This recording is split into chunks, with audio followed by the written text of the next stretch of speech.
اور بس امی نام کا ہی کام کر رہی ہے، بیٹھی ہے، بلکہ الٹا آگے وقت ڈال دیا، میں بیمار ہو گئی، مجھے ڈاکٹر کے لے کے چلو، مجھے دوائی دو، مجھے کھانا دو، وہ الٹی مصیبت پڑ گئی۔ تو یہی بات اللہ کر رہے ہیں کہ یہ لوگ اتنے بزدل ہیں، نبی اگر یہ گئے بھی کچھ نہیں کریں گے اور لوگوں کو بھی بہکائیں گے کہ تم بھی کیوں آ گئے۔ پھر کہا گیا اب بلا شبہ تمہارے لیے اے مومنو رسول اللہ میں بہترین نمونہ ہیں، خصوصاً ان لوگوں کے لیے جو تم میں سے اللہ کی ملاقات اور آخرت کے دن کے آنے کی امید رکھتے ہیں اور اللہ کی یاد کثرت سے کرتے ہیں۔ اور جب مومنوں نے لشکروں کو دیکھا تو وہ بول اٹھے کہ یہ تو وہی شکار ہے جس کا اللہ اور اس کے رسول نے ہم سے وعدہ کیا تھا، اور اللہ اور اس کے رسول نے سچ فرمایا تھا، اور ان کا ایمان اور اطاعت شماری مزید بڑھ گئی۔ یعنی اللہ تبارک و تعالیٰ نے ان کو یہ بھی کہا جاتا ہے کہ کم کر کے دکھایا تھا، تو انہیں اتنی فکر نہیں ہوئی، انہوں نے کہا ٹھیک ہے ہاں یہ تو ہمارے شکار ہیں، ہم تو آگے بڑھیں گے۔ اللہ نے مومنوں کو طاقت دے دی۔ مومنوں میں سے ایسے لوگ بھی ہیں جنہوں نے اللہ سے جس بات کا عہد کیا تھا وہ سچ کر دکھایا اور اپنی شہادت تک اس پر قائم رہے۔ پھر بعض نے تو اپنی ذمہ داری کو پورا کیا، اور بعض تو وہ ہیں جو منتظر ہیں اور اپنے عہد و پیمان میں ذرا بھی نہیں بدلتے۔ یعنی اللہ تبارک و تعالیٰ کہتے ہیں، جیسے میں اس کی مثال آپ کو دوں کہ نبی کریم صلی اللہ علیہ وسلم کے پاس ایک صحابی کھڑے، تو نبی کریم صلی اللہ علیہ وسلم جہاد کی اہمیت بیان کر رہے تھے، تو وہ کھجور کھا رہے تھے، انہوں نے آدھی کھجور رکھی اور تلوار پکڑی اور جا کے لڑنے لگ گئے، اور کہتے ہیں وہیں لڑتے لڑتے وہ شہید بھی ہو گئے۔ تو یہ جذبہ تھا کئیوں کا، وہی اللہ بتا رہے ہیں کہ کئی تو ایسے تھے کہ انہوں نے اپنی باتیں سچ کر دکھا دی اپنے نبی کے ساتھ۔ پھر کہا تاکہ اللہ سچوں کو ان کے سچ کا بدلہ دے، اور منافقوں کو چاہے عذاب دے یا ان کی توبہ قبول فرمائے۔ جب وہ پھنستے ہیں تو توبہ کرتے ہیں، بلا شبہ اللہ بڑا بخشنے والا، بہت ہی پیار کرنے والا ہے۔ اور اللہ نے کافروں کو غصہ میں بھرا ہوا واپس پھیر دیا، انہیں کچھ بھی بھلائی حاصل نہ ہوئی، اور اللہ تعالیٰ لڑائی میں مومنوں کی طرف سے خود ہی کافی ہو گیا، اور اللہ بڑا زوراور اور غلبہ آور ہے۔ اب دیکھیں مسلمانوں، لڑائی میں حکمت، دنائی اور پھر طاقت یعنی بہادری کام آتی ہے۔ نبی کریم صلی اللہ علیہ وسلم کو سلیمان فارسی تھے صحابی، انہوں نے مشورہ دیا کہ ان کے علاقے میں جب جنگیں ہوتی ہیں تو کیا کرتے تھے۔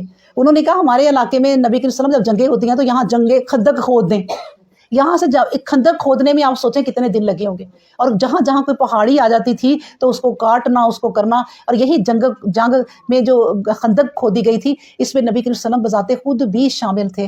پھر ایک صحابی نبی کریم صلی اللہ علیہ وسلم کے پاس آ گیا کہ نبی کریم صلی اللہ علیہ وسلم اب تو حد ہی ہو گئی ہے، دیکھیں میں نے پیٹ میں پتھر باندھا ہوا ہے کہ بھوک لگی ہوئی ہے، ایک کھجور بھی نہیں رہی۔ تو نبی کریم صلی اللہ علیہ وسلم نے اپنا کرتا اٹھا کے دکھایا، میں نے 2 باندھے ہوئے ہیں۔ تو یہ کر کیا رہے ہیں؟ خندق کھود رہے ہیں، مزدوری کر رہے ہیں، اور واقعی ان کی یہ پلاننگ کامیاب ہوئی۔ یعنی اپنی پلاننگ جو اسلام کے لیے ہے، اپنی کسی جنگ کے لیے اچھی پلاننگ کر لینی چاہیے۔ تو پھر کیا ہوا کہ وہ جب بھی آتے تھے تو ان کے گھوڑوں سمیت وہ خندق میں گر جاتے تھے، اور پھر مسلمان ان کو پکڑ لیتے تھے۔ اس طرح اللہ تعالیٰ نے ان کی مدد کی، اور اہل کتاب میں سے جو ان کافروں کے لشکر کے پشت پناہ ہوئے تھے، اللہ نے ان کو ان کے قلعوں سے نیچا اتار دیا اور ان کے دلوں میں دہشت ڈال دی، اور جس کا نتیجہ یہ ہوا کہ بعض لوگوں کو تم نے قتل کیا اور بعض کو قید کیا۔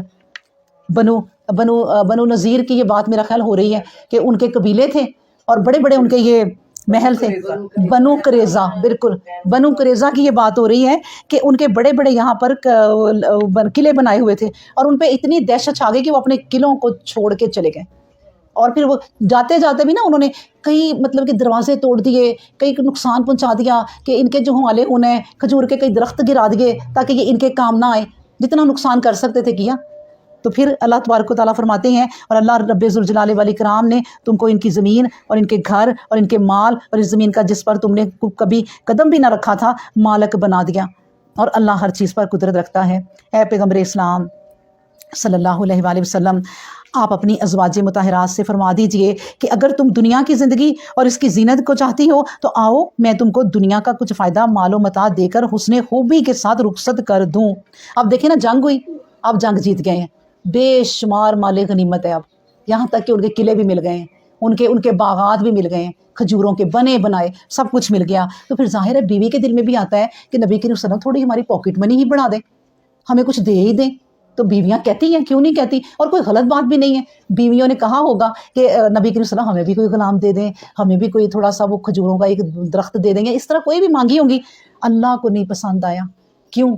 اللہ نے ان کو ڈیفرنٹ رکھنا تھا، کیونکہ وہ امہات المومنین ہیں۔ اگر امہات المومنین بھی دنیا کی چیزوں پہ مریں گی، فرفتہ ہو جائیں گی، تو پھر کیا فرق ہے ہم میں اور ان میں؟ کیونکہ ہمارے لیے تو وہ رول ماڈل ہیں، ہمارے لیے یہ ایکٹریس رول ماڈل نہیں ہے کہ ہم ان کو ہماری بچیاں اور بچے دیکھتے ہیں نا ایکٹر اور ایکٹریس کو، ایسے بال ہے ایسے بال کرنے ہیں، انہوں نے اپنی اسکن کو یوں کرایا ہم نے بھی یوں کرنا ہے، انہوں نے اپنے دانت میں خلا پیدا کیا ہے پیاری لگتی ہے میں نے بھی یوں کرنا ہے، سب حرام کام۔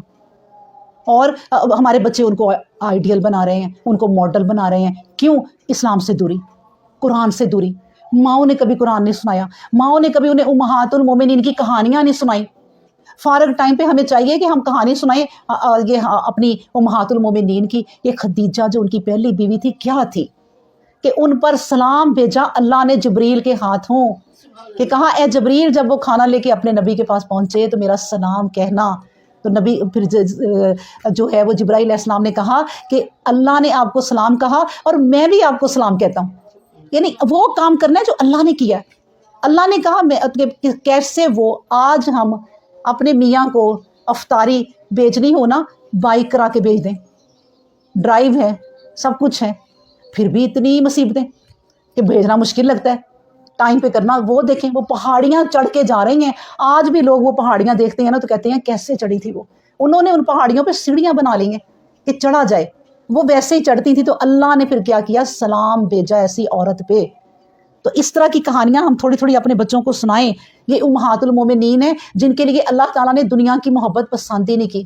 دنیا کا مال کیا تھا اگر نبی کریم صلی اللہ علیہ وسلم کسی کو ایک درخت دے دیتے کھجوروں کا، یہ تمہارا ہے، ایک غلام دے دیتے 2-3 بیبیوں کو، یہ باری باری ان کے گھر جا کے ان کا تھوڑا کام کر دے، کیا تھا؟ نہیں، لیکن یہ فرق ہو جانا تھا امہات المومنین کا ہمارے لیے ماڈل بننا کہ دیکھو بچیوں تمہیں کیا ہو گیا ہے، ایک کچن میں کھڑے ہو کے اپنی ساس کے لیے چائے بنانے کو اتنی مصیبت سمجھتی ہیں کہ کیوں ہم بنائیں، اس کی شکایت اپنی ماں سے کرتی ہیں کہ مجھ سے جی چائے بنائی جا رہی ہے، اور آگے سے ماں بھی کیا کہتی ہے؟ بیٹا میں ڈرائیور کو بھیجتی ہوں، آ جاؤ گھر آ جاؤ تم۔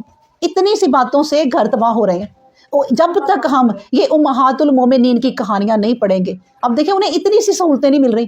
آپ کو پتہ ہے حضرت عمر فاروق رضی اللہ عنہ یا عثمان رضی اللہ عنہ کا واقعہ ہے، مجھے یاد نہیں رہا، کہ انہوں نے حلوہ کھایا، ان کی بیوی نے بنایا، انہوں نے کہا تو اللہ کی بندی حلوہ کیسے بنا لیا؟ کہتی میں تھوڑا تھوڑا آٹا نا اتنا 2 چٹکی الگ کرتی رہی، جب 15 دن کا یا 10 دن کا اکٹھا ہوا تو میں نے اس کو چھان کے حلوہ بنایا۔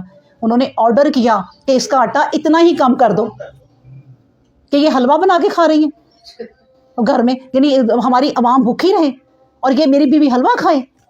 یہ دیکھیں آپ، یہ دونوں چیزیں ہم میں بھی اور ہمارے حکمرانوں میں دونوں طرف ہی ختم ہوئی ہیں۔ ہم صرف حکمرانوں کو ہی نہ روئیں، ہم لوگ بھی بڑے گندے ہیں۔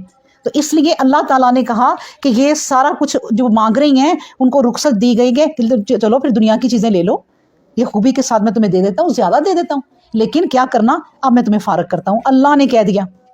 اب دیکھیں جب عائشہ سے سب سے پہلے بات کی نبی کریم صلی اللہ علیہ وسلم نے، عائشہ رضی اللہ عنہا نے، کہ اللہ نے یہ کہہ دیا ہے تو تمہارا دیکھو مجھے جواب نہ دینا، تم چھوٹی ہو، میں کوئی غلط جواب دے دو، پیار جو تھا کہ کہیں چلی نہ جائے، وہ بچیوں کو پسند ہوتی ہیں چیزیں کہ میں کھجور کے درخت پہ جھولا ڈالوں گی، چلو جی میں جھولے لوں گی، چھوٹی تھی نا۔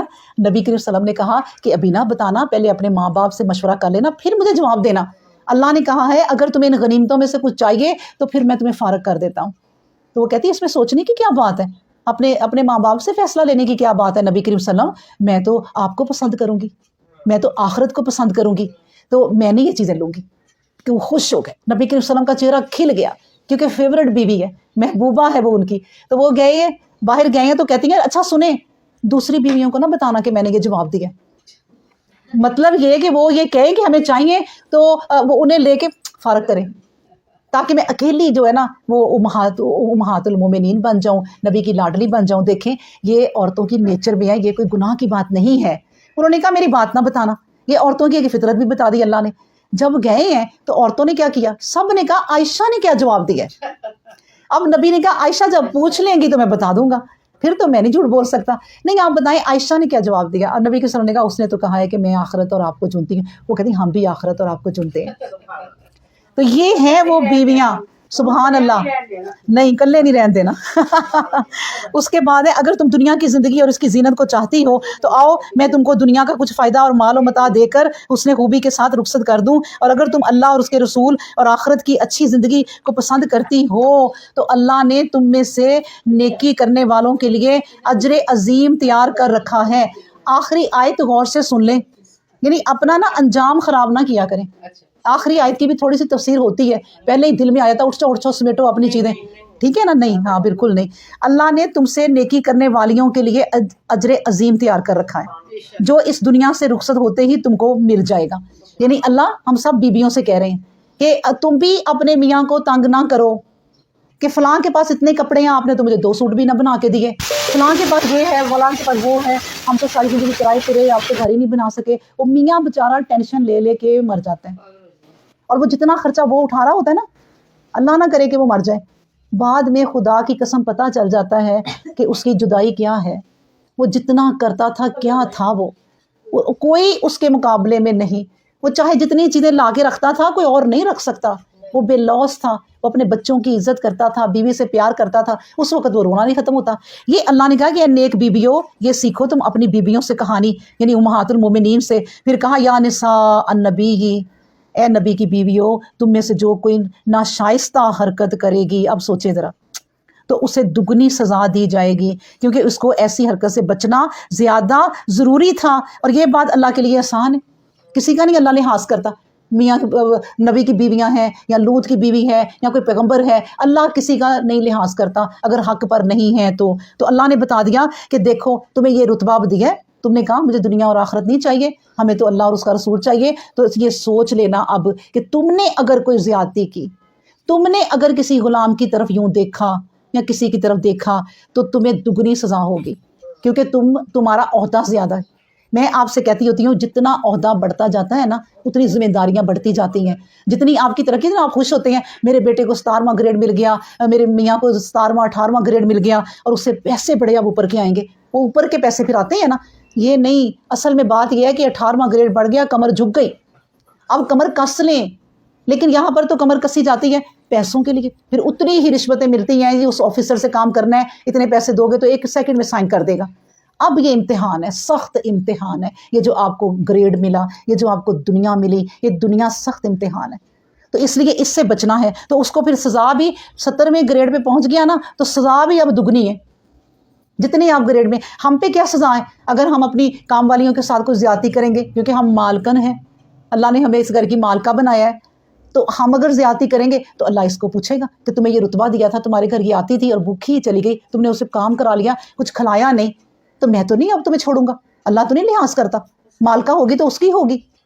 بس یہ اللہ تبارک و تعالیٰ کی باتیں ہیں جو اللہ تبارک و تعالیٰ نے ہمیں اس قرآن کے ذریعے سمجھائی ہیں. اب سوچیں یہ کہ کون سی بات ہے جو ہمارا رب ہمیں نہیں سمجھاتا. تو اللہ تعالیٰ اس پر عمل کرنے کی توفیق عطا فرمائے. الحمدللہ رب العالمین.